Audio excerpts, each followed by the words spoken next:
마찬가지로 가나의 혼인잔치 두 번째 말씀을 여러분들과 함께 나눠보겠습니다. 네. 지난주에 제자들을 이제 데리고 우리 주님께서 가나의 혼인잔치에 가셔서 제자들을 처음으로 이제 불렀죠. 처음으로 12제자를 불러서 가나의 혼인잔치로 데리고 가셨습니다. 제자를 데리고 가신 목적은 천국이라는 것이 어떤 곳이며 천국을 어떻게 건설하는지를 시청과 교육을 하기 위해서 가나의 혼인잔치로 제자들을 이제 데리고 가셔서 이제 두 가지를 이제 알려주시는데, 첫 번째는 천국이라는 것이 어떤 것이냐 하는 거하고, 두 번째는 그렇다고 한다면 이 천국을 어떻게 우리가 건설할 것이냐. 그래서 지난 주일에 제 설교는 천국이라는 것이 어떤 것이냐를 설교를 했고, 오늘은 천국이라는 것이 천국을 우리가 어떻게 건설할 것인가, 이 주제를 가지고 여러분들과 함께 말씀을 나눠보도록 하겠습니다. 여러분들 또 오늘 또 가나의 혼인 잔치집으로 여러분들을 모시고 좀 가보고자 합니다.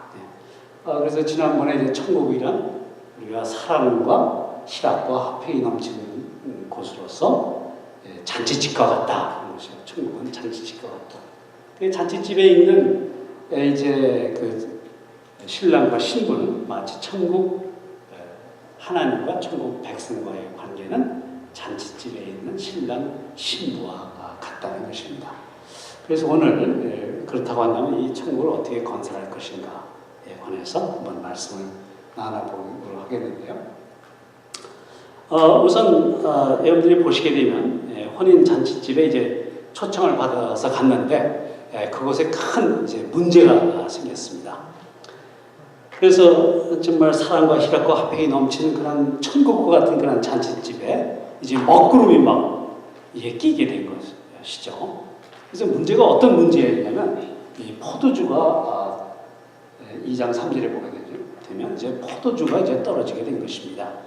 지금 혼인잔치 집이라서 많은 손님을 이제 초청해 놓고 있는데 지금 포도주가 떨어진 것이죠.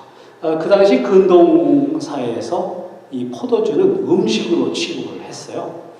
그래서 어느 잔치집이 가든지 간에 포도주를 대접하고, 포도주가 하나의 일상의 음식처럼 이렇게 서로 먹고 마시는 그런 음식으로서 이제 포도주가 근동 지방에서 유행을 하게 됐는데요. 또 이제 잔치집에 초청해 온 손님들도 좀 한 잔을 좀 이렇게 좀 먹어야지, 술이 좀 들어가야지 흥이 나고 기쁨을 함께 나눌 수가 있는 것이 아닙니까? 그런데 그런 그 음식, 그 포도주가 떨어진 것입니다. 그러니 이 잔치집의 분위기가 어떻게 되겠습니까? 잔치집의 그 주인이 정말 이 언제 떨어질지 모르는 그 음식 앞에서 노심초사하면서 가슴이 그냥 조마조마하고 있었기 때문에 이 잔치집의 분위기가 점점, 잔치집은 이제 천국이라고 하는데 이 천국이 이제 지옥으로 바뀌어가는 그런 아주 절대절명의 순간을 우리가 여기서 접하게 되는데요. 과연 이 문제를 누가 해결할 수 있느냐 하는 것입니다. 이 문제는 우리 1만 만세의 모든 문제를 해결해 주시는 우리 구세주여 우리의 주인이신 예수님만이 이 문제를 해결하실 수가 있는 것입니다. 또 예수님이 정말 이 문제를 해결하셨어요. 남들이 보지 않는 은밀한 곳에서 아주 멋지게 이 문제를 해결해 주셨습니다. 그래서 이제 요한 사도가 가나의 혼인 잔치집에서 물이 포도주로 바뀌는 그런 기적의 현장을 목도하고, 요한 사도가 느낀 것은 뭐냐 하면, 예수님께서 하나님 일을 하실 때는 혼자 하실 때도 있지만 하나님의 백성을 쓰시더라는 것입니다. 그래서 이 천국 건설의 이 중차대한 이 일도 하나님의 백성을 쓰셔서 천국을 건설하신다는 그 사실을 요한 사도가 이제 깨닫게 된 것입니다. 오늘 가나의 혼인잔치 2장에 나와 있는 물이 포도주로 변하는 이런 기적의 현장에도 역시 천국 백성을 우리 주님께서 쓰시는 것을 볼 수가 있습니다. 그렇다고 한다면 누구를 쓰셨냐 하는 것이죠. 첫 번째로 주님께서는 마리아, 예수의 어머니인 마리아를 쓰시는 것을 볼 수 있는데요. 예수께서 마리아를 쓰신 이유는 마리아는 주인의식을 갖고 있었어요. 이 주인의식이라는 것이 뭐냐 하면 다른 사람이 참 어려움에 처했을 때 마치 그 일을 내 일, 나의 일인 것처럼 그 일에 관심을 갖고 그 일에 동참을 해서 그 일을 해결하려고 하는 그 자세, 그것을 우리는 주인의식이라고 얘기를 합니다. 사실상 마리아는 이 집으로부터 초청을 받은 손님입니다. 그렇기 때문에 주인이 갖고 있는 그런 문제에 관여하지 말고 그냥 주인께서 내주는 서브해주는 그런 음식을 먹고 마음껏 즐기다 가면 그만인데, 여기서 마리아는 벌써 포도주가 떨어진 것을 알아차리고 그 목자의 심정을 가지고 그 주인의 입장에 들어가서 같이 고민하며 같이 그 문제를 풀려고 노력하고 있는 주인의식을 갖고 있는 그 마리아를 여기서 엿볼 수가 있습니다. 우리 가정이나 사회에 어려운 문제가 있을 때 누가 이 문제를 해결하죠? 이 문제는 주인의식을 갖고 있는 사람만이 이 문제를 해결할 수가 있습니다. 여러분들이 지금 한결같이 우리 평안교회 부흥을 여러분들이 갈망하고 있는데요. 평안교회 부흥은 어떻게 이루어지느냐? 주인의식을 갖고 교회 일을 내 일처럼, 교회 일을 내 일처럼 여기며 관심을 갖고 기도하는 주인의식을 가진 자들이 많이 일어날 때 우리의 평안교회가 부흥이 될 줄로 믿습니다. 또 마리아가 또 위대한 점이 많은데요. 또 두 번째 위대한 점이 어떤 점이냐면 마리아는 이 문제를 자기 생각대로 인간적인 방법으로 이 문제를 해결한 것이 아니고 이 문제를 예수님께 가지고 갔습니다. 예수님께 가지고 가는 이 자세. 그래서 예수님께 가셔서 3절을 보게 되면 예수 어머니의 이르되 저에게 포도주가 없다 이렇게 말씀을 합니다. 그래서 예수님께 이렇게 말하는 것을 우리가 뭐라고 얘기하죠? 우리가 예수님께 말하는 것을 우리는 기도라고 얘기하죠. 그렇죠? 예수님께 말하는 것을 우리가 기도라고 얘기합니다. 그런데 여기서 이제 예수님은 마리아의 아들이기 때문에 아마 반말로도 좀 했을 거예요. 반말로도. 야, 큰일 났다, 큰일 났어. 이 집안에 지금 포도주가 떨어져가지고 지금 먹구름이 쫙 깔려지고 있는데 이 포도주가 완전히 떨어지면 이 잔치는 완전히 파산난다. 야, 이 일을 어떻게 쓰면 좋니? 너 좀 어떻게 좀 해봐라. 너는 좀 능력 있는 애 아니냐? 어떻게 좀 이 포도주 좀 구할 수 없지 않을까? 이렇게 자기 생각대로 인간적인 방법으로 기도한 것이 아니라 마리아는 어떻게 기도했어요? 얘야, 포도주가 모자란다. 딱 그 말만 딱 한 겁니다. 이 말은 전적으로 하나님을 의지하고 전적으로 하나님께 모든 걸 맡기는 그러한 마리아의 기도의 자세를 우리가 여기서 엿볼 수가 있습니다.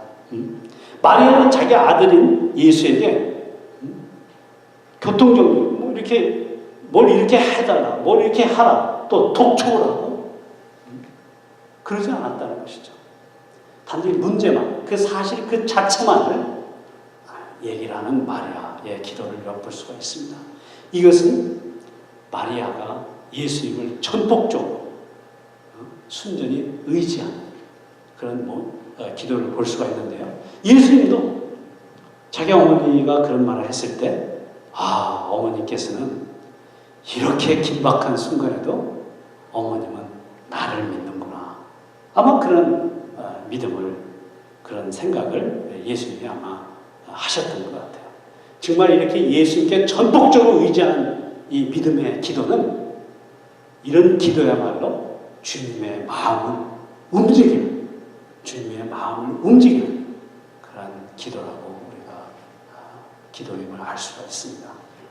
우리가 기도할 때 정말 예수님께 전폭적으로 나의 전자, 나의 이 실존 전부 몽땅 주님께 의지하고 맡기는 그런 기도가 우리에게 필요하리라고 봅니다.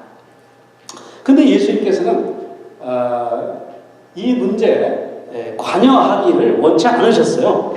우리가 4절을 보게 되면 예수께서 가라사대 여자여 나와 무슨 상관이 있나이까 내 댁에 일지 아니하였나이다 이렇게 얘기합니다. 참 믿음의 기도를 자기 아들에게 드렸는데 예수님이 난데없이 여자여 말이죠. 여자여 나와 무슨 상관이 있나이까 이렇게 조금 자기 어머니한테 말이죠. 이렇게 여자여 이렇게 호칭을 하게 되는데 좀 건방지기도 하고 조금 뭐라 그럴까 예에 어긋나는 예 들릴 수도 있죠. 그렇죠? 그러나 헬라 원어를 보게 되면 여자여라는 말은 구나이라고 여자여라는 말은 구나이라고 이 구나이라는 말은 왕이 왕후에게 하는 말, 왕이 왕후를 부를 때 쓰는 말이 바로 구나이입니다. 혹은 왕이 자기 어머니를 부를 때도 구나이라는 말을 씁니다. 그런데 요한복음 19장에 보게 되면 예수님께서 십자가에 매달려 계셨을 때 이제 예수님의 여생을 요한 사도에게 맡기지 않습니까? 그때 뭐라고 했어요? 여자여 보소서 당신의 아들입니다. 이렇게 말씀하시죠? 그렇죠? 네. 그때도 여자여 구나이라는 표현을 쓰고 있음을 볼 때 이 구나이라는 말은 우리나라 말로 여자여 이렇게 번역을 했습니다만 상당히 존칭어, 경어임을 알 수가 있습니다.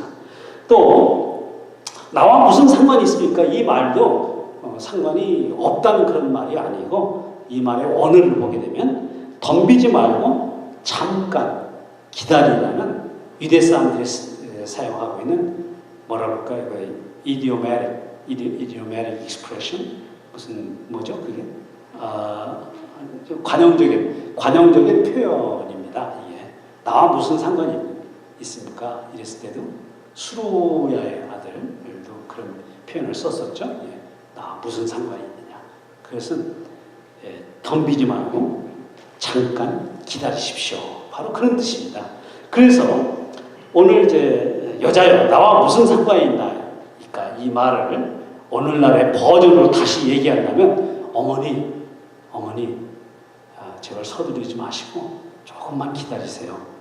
제 때가 아직 도달하지 않았습니다. 서두르지 말고 침착하게 조금만 기다리세요. 바로 그런 뜻인 것을 알 수가 있습니다.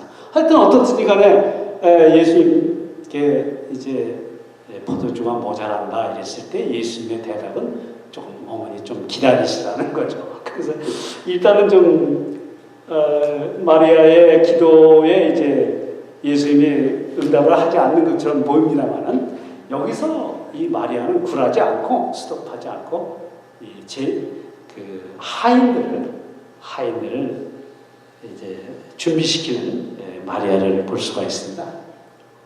하인을 준비시키는 마리아. 그래서 2장 5절에 보게 되면 그 어머니가 하인들에게 이르되 너희에게 예수님께서 무슨 말씀을 하든지 너희가 그대로 준행을 해라. 그대로 명령에 따라 그 말을 그대로 아무 토다지 말고 그냥 따르라고 이제 그런 말씀을 합니다.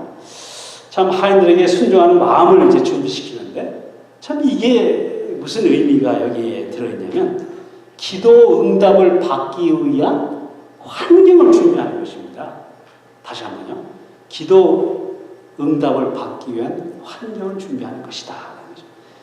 기도의 응답을 받기 위한 가장 좋은 준비는 바로 순종인 것입니다. 그래서 하나님의 기도 응답은 내가 순종할 준비가 되어 있을 때 하나님께서 나의 기도에 응답을 해주십니다.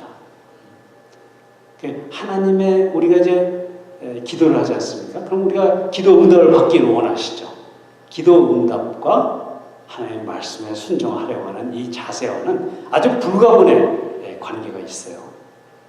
우리가 순종할 수 있는, 순종하려고 하는 그런 자세가 되어 있을 때, 그렇게 준비가 되어 있을 때 하나님께서 우리의 기도를 응답해 주신다는 이 사실을 우리가 요한복음 2장에서 배울 수가 있습니다. 가정에 문제가 있을 때도 내 남편이 문제야 하면서 내 남편의 성격과 무슨 성품 이것을 막 뜯어 고치려고 하는 아내들이 계신데요. 그래서 주님, 나는 그렇게 이제 고치려고 하지 말고 주님께 내 남편이 저 모양인데 주님, 제가 무엇을 해야 옳습니까? 이렇게 이제 기도를 해야만 하는 것이죠. 그렇다고 한다면 그렇게 기도했을 때 우리 주님께서 그래? 그럼 네 남편의 성격을 고치기 위해서 바가지를 팍팍 긁어라. 그렇게 말씀하시겠습니까? 그렇게 말씀 안 하시죠. 그 자매님도 말씀을 부리고 못되게 굴 때 예수님께서 그 자매님을 향해서 팍팍 바가지를 긁었어요? 예수님은 바가지를 긁는 게 아니라 십자가에서 그 자매님을 위해서 십자가에서 돌아가셨어요. 돌아가시기까지 그 자매님을 사랑하셨어요. 그렇기 때문에 언제나 기도할 때 너무 덤비지 말고 주님을 전폭적으로 의지하고 그 다음에는 우리가 순종하는 마음으로 기도 응답을 기다려야 하겠다는 것입니다. 자, 그런데 주님께서 하인들에게 아주 이해하기 어려운 이제 힘든 그런 지시를 하시는데요. 우리가 이제 천국 건설할 때 하나님께서 여러 가지 말씀을 하십니다. 명령도 하시고 말씀도 하시는데 그 말씀을 우리가 지키는 데는 상당한 갈등이 요구돼요. 하나님이 말씀하셨을 때 그걸 바로 우리가 이행을 할 수가 없습니다. 왜냐하면 그 하나님의 명령을 우리가 준행하는 것이 너무나 어렵기 때문에 이웃을 내 몸같이 사랑하나? 이게 쉬워요? 참 어렵지 않습니까? 우리가 모세가 정말 출애굽할 때 뒤에서는 바로 군대가 밀려고 앞에서는 홍해 바다가 딱 가로막았을 때 모세는 정말 진퇴양난에 빠져 있었어요. 그 당시 하나님께서 모세에게 뭐라고 그랬습니까? 또 모세가 이스라엘 사람들에게 뭐라고 그랬어요? 오늘날 하나님이 우리를 어떻게 구원하는지를 바라보라. 그랬을 때 하나님께서 네 지팡이를 홍해를 향해서 내디뎌라. 그랬을 때요. 지팡이를 홍해에 내딛는 거하고 이스라엘 백성을 구원하는 거하고 무슨 상관이 있습니까? 그만큼 모세는 어려운 하나님의 말씀에 순종해 모세가 지팡이를 바다에 댔을 때 물이 갈라지면서 이스라엘 200만 명의 대인원이 출애굽을 하게 되는 놀라운 기적의 역사를 우리가 볼 수 있는 것과 마찬가지로 오늘 정말 가나의 혼인잔치에서도 예수님께서 하인들에게 도저히 상상이 안 가는 그런 명령을 하시는데요. 그게 뭐냐면 하인들에게 무슨 말씀을 하시냐면 7절을 보게 되면 항아리에 물을 아구까지 채우라는 것입니다. 근데 이제 유대인의 결례를 위해서 성결례, 결례를 위해서 돌 항아리 6개가 있었어요. 돌 항아리 6개. 잠깐 돌 항아리를 여러분들에게 한번 보여드린다고 한다면 이게 바로 돌 항아리인데요. 이런 것이 6개가 있었습니다. 왜 6개가 있었냐? 이 6개 이제 물을 채운 거죠. 근데 유대인들은 바깥에 나갔다 오면 손과 발을 씻었습니다. 또 음식을 먹기 전에 손을 반드시 씻었어요. 또 발도 이제 씻기도 했는데요. 근데 지금 혼인잔치집에 정말 많은 사람들이 방문을 하게 됐습니다. 그래서 혼인잔치집에 온 사람들이 결례를 위해서 손과 발을 닦는 예식을 통해서 예식을 해야 되기 때문에 이렇게 두세 통이 들어가는 항아리 6개에 물을 가득 채우고 그 물을 결례를 위해서 다 지금 사용하고 그 통이 지금 6개의 통이 지금 빈통이 된 것입니다. 근데 지금 이게 사이즈가 어느 정도 되면 두세 통 들어가는 항아리라고 했는데요. 두세 통이라고 한다면 약 20갤런 정도로 많은 성서학자들이 보고 있습니다.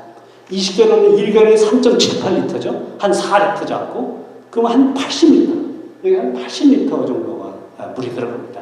6개니까 6, 8, 48, 480m, 한 500리터의 물을 이제 하인들이 담아놓은 거죠. 이미 다 물을 다 썼어요. 빈통이 된 거예요.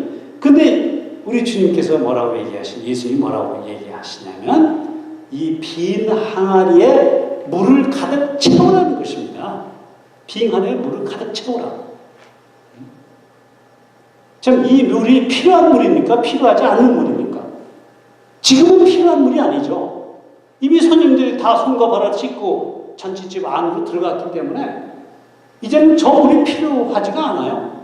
근데 우리 주님께서는 6 항아리에 물을 가득 채워, 아구까지 가득 채우라는 것입니다.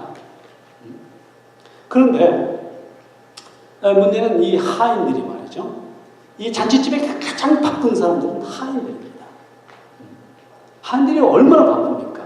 야, 여기 김치 떨어졌다, 여기 휴지 좀 갖다 달라, 여기 뭐 국물이 떨어졌다, 여기 밑반찬 다 떨어졌으니까 밑반찬 좀 갖다 달라, 여기 포도주를 갖다 달라. 그러면서 그 손님들의 시중을 전부 뛰어다니면서 그 시중을 드려야 하는 사람들이 바로 하인입니다.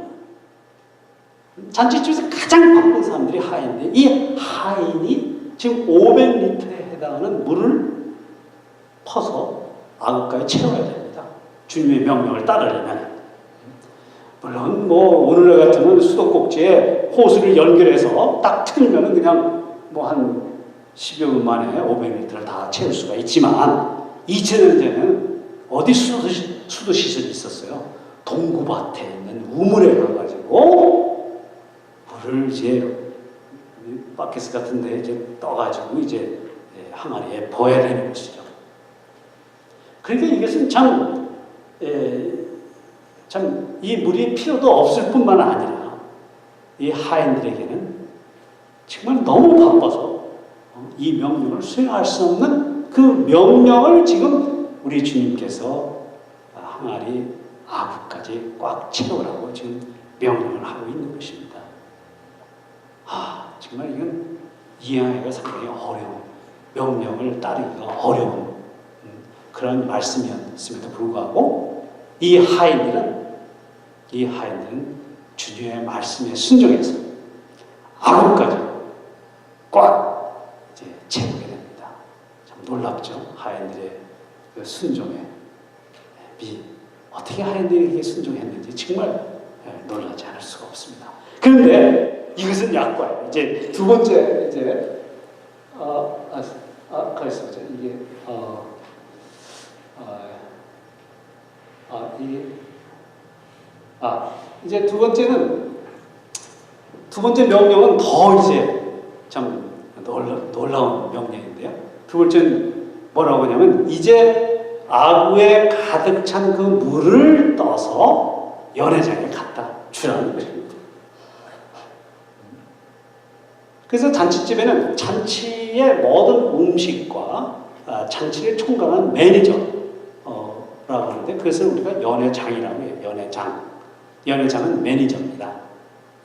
매니저에게 아구까지 찬 물을 주전자에 담아가지고 떠서 갖다 주라는 것입니다. 맹물을 떠서 갖다 주라는 것입니다. 맹물을 떠서 갖다 주라는 것입니다. 여러분들은 이 명령을 수행할 수 있겠습니까? 가능하세요? 맹물 떠서 연회장에 갖다 주는 게 무슨 의미가 있습니까? 맹물 갖다 주면 연회장이 기뻐할까요? 야, 너 나를 뭐 속이는 거냐? 지금 이게 뭐 포도주라고 가져왔어? 그렇게 아주 질책을 받을 텐데 연회장한테. 그렇지만 이 하인들은 절대 불가능한 그 명령을 수행하고 있는 하인들을 여기서 볼 수가 있습니다. 하인들의 이 순종을 통해서 물이 포도주로 변한 대기적의 역사가 지금 일어나게 된 것입니다. 만약 하인이 순종을 하지 않았다고 한다면 어떻게 됐을까요? 아마 가나의 혼인잔치 요한복음 2장은 아마 사도 요한이 뺐을 겁니다. 기적은 일어나지 않았을 것입니다. 순종을 통해서 이 놀라운 기적의 역사가 일어난 것을 우리가 알 수가 있어요. 이 순종이 얼마나 위대한지.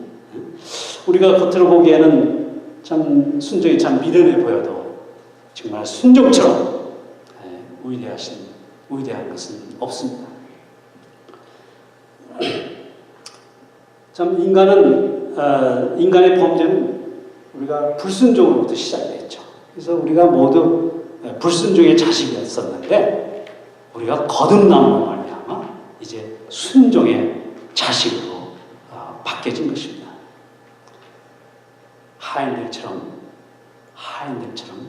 순종하는 자만이 천국을 건설할 수가 있는 것입니다.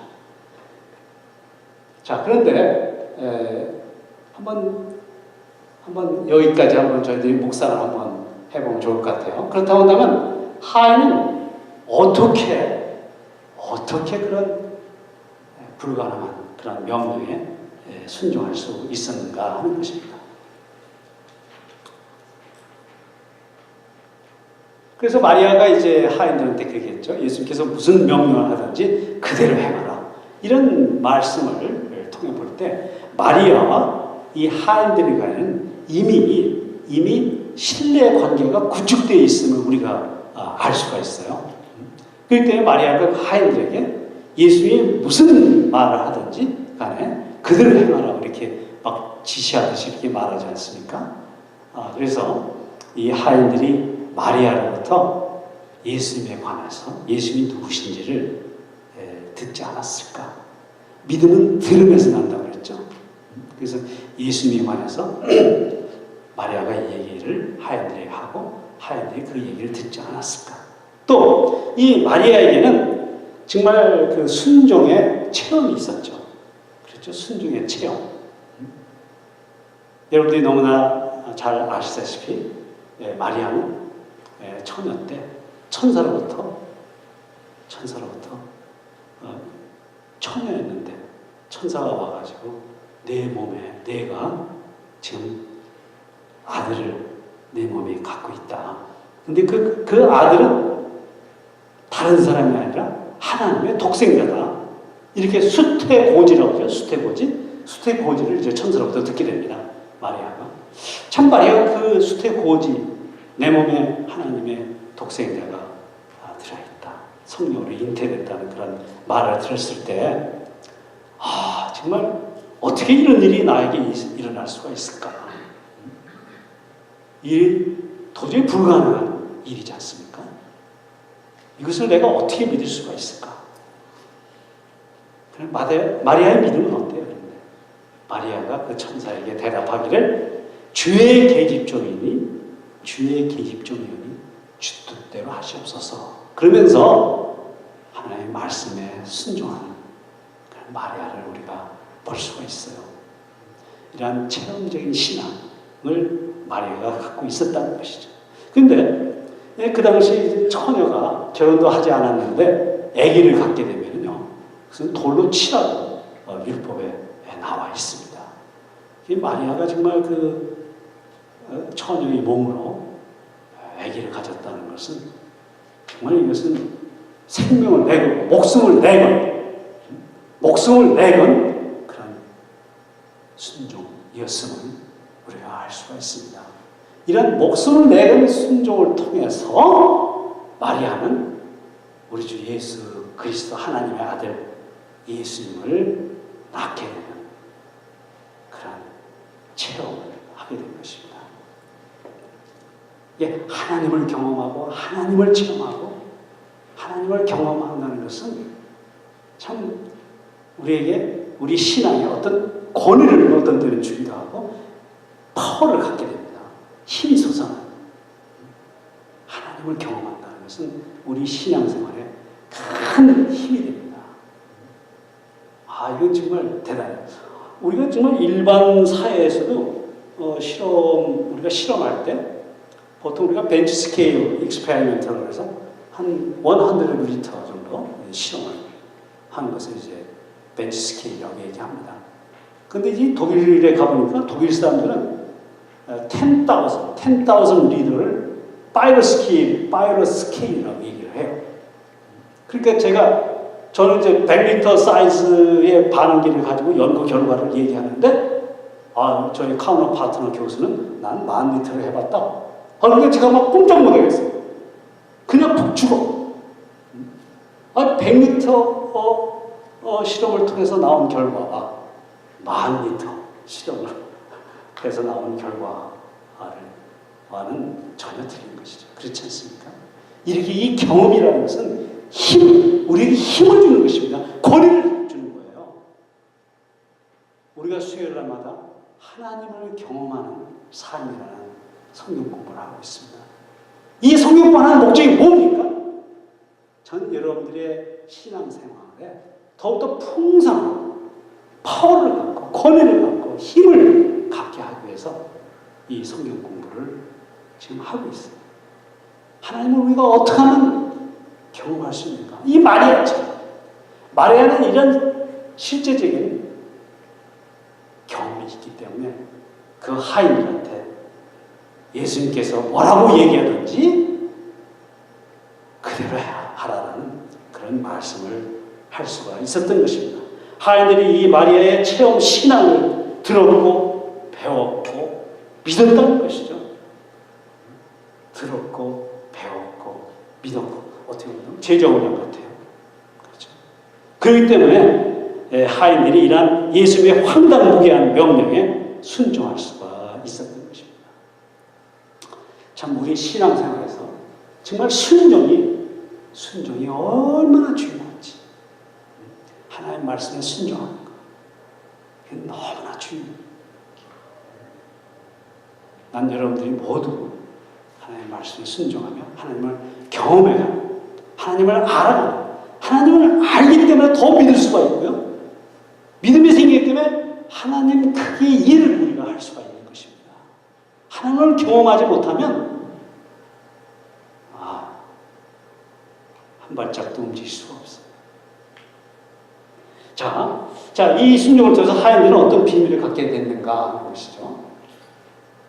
이 순종에서 어떤 비밀을 갖게 되는가?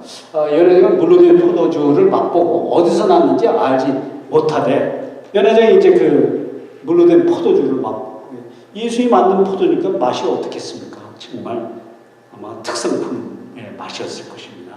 근데 이 맛은 알았지만 어디서 났는지, 이것이 어디서 생겼는지를 알지 못하지만 물동은 하인을 하더라 하는 것이죠. 그래서 이제 연회장이 이제 신랑 신부에게 칭찬하는 것이죠. 뭐라고 칭찬을 하냐면, 사람마다 먼저 좋은 포도주를 내고 취한 후에 낮은 포도주를 내거늘 그대는 지금까지 좋은 포도주를 감춰두었도다 하면서 신랑 신부를 칭찬합니다. 여기서 연회장이 맛본 이 기쁨은 수박 겉핥기 식의 기쁨이라고 한다면, 표면적인 그런 기쁨이라고 한다면, 이 하인들이 맛봤다는 그 기쁨은 세상 사람들이 맛보지 못했던 기쁨, 천국을 건설하는 그 기쁨을 하인들은 경험을 한 것입니다. 하인들은 자기들이 변화의 비밀에 동참한 것이 너무 기뻐서 어떻게 나 같은 것이, 어떻게 예수님의 사역에 동참해서 천국을 건설하는데 내가 쓰임을 받을 수가 있느냐 하는 것이죠. 이 하인들. 참 변화의 비밀을 알고, 저 맹물, 손발 씻는 저 맹물을 예수님께 가져서 예수님께 순종을 하니까 저것이 포도주로 변했다는 것이죠. 그래서 하인들은 예수님이 누군지를 알게 된 것입니다. 예수님은 순종만 하면 물을 포도주로 변화시켜서 천국을 건설하시는 변화의 능력자이시라는 것을 알게 되었습니다. 예수님께서 이 표적을 통해서 나타내는 것이 무엇이냐?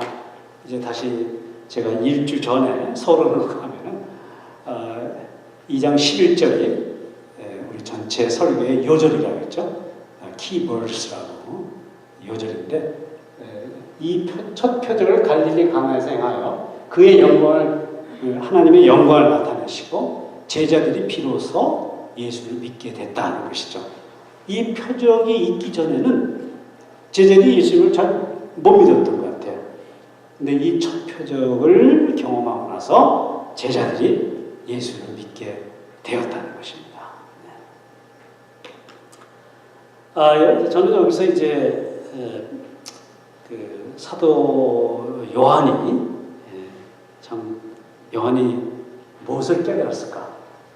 또 우리들은 무엇을 또 깨달아야 되는가를 한번 마지막으로 살펴보고 제 설교를 마치겠는데요.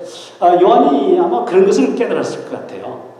참 나도 요한의 성격이 아주 괄괄하고 급하고 사나웠지 않습니까? 그래서 우리 주님께서 요한의 별명을 뭐라고 지어줬다고요? 보아너게로 천둥번개의 아들이라고 지어줬다고 그랬죠. 참 좋은 별명은 아닙니다. 근데 이 성격이 사납고 급하고 참 괄괄했던 이 요한이 예수의 말씀에 순종함으로 말미암아 좀 부족하지만 사랑의 사도가 되더라는 것이죠. 물이 포도주로 변한 것 같이 물리적 변화가 아니라 케미컬 체인지가 일어나서 그 괄괄했던 요한 사도가 사랑의 사도로 바뀌더라는 것입니다. 저도 제 과거를 이렇게 되돌아보면 저도 성격이 굉장히 몹시 급했거든요.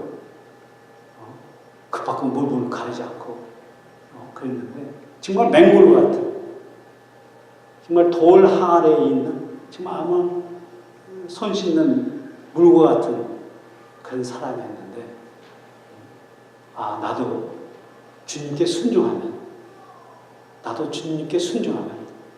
저렇게 변할 가능성이 있구나 라는 것을 저도 깨달았어요. 여러분들도 오늘 누가복음 2장을 우리가 함께 나누면서 우리 모두가 맹물 같은 사람인데 주님께 순종, 주님의 말씀에 순종함으로 말미암아 우리도 물이 포도주가 변하는 것 같이 우리 인생도 케미컬 체인지가 물리적 체인지가 아니고 화학적인 변화가 일어나리라고 믿습니다. 여러분들 이러한 말씀 주님을 믿는 여러분들 모두가 되시기를 주님의 이름으로 축원합니다. 또 두 번째 우리가 알아야 될 것은 이 제자들이 데리고 간 이유가 뭐예요? 천국이라는 것을 가르쳐주기 위해서 제자들을 데리고 가셨잖아요. 그래서 천국은 마치 잔치집 같다. 사랑과 희락과 화평이 넘치는 곳이다. 천국 백성, 여러분들 다 천국 백성이시죠. 여러분들과 하나님과의 관계는 신랑과 신부의 관계라는 것을 늘 좀 명심해 주시기 바랍니다. 이 사랑의 관계가 우리 신앙생활에 가장 기본적인 주축들이 되고 있어요. 이 사랑의 관계만 이게 기초만 튼튼하면요 어떤 창파가 오고 태풍이 몰려와도 끝도 없습니다. 이 기초가 무너지기 때문에 하나님과 사랑의 관계가 성립되지 않기 때문에 조금만 어려움에 닥쳐도 금방 무너진다는 사실.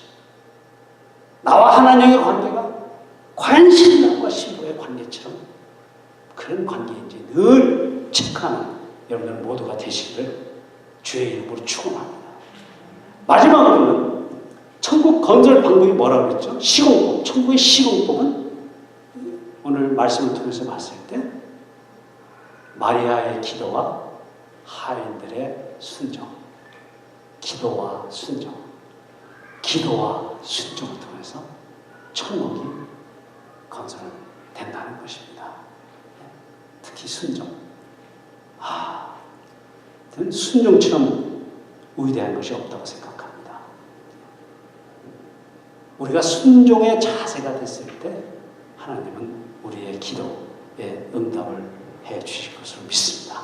우리 평안교회 모든 가족들이 이렇게 기도와 순종을 통해서 천국을 나날이 건설해 가는 여러분들 모두가 되시기를 주의 이름으로 축원을 드립니다. 그럼 오늘 제 설교 말씀을 토대로 해서 여러분들이 한 2, 3분간 묵상을 하시면서 통성으로 기도하고 제가 마침 기도하고 설교를 마치도록 하겠습니다. 다 같이 통성으로 오늘 설교 내용을 묵상하며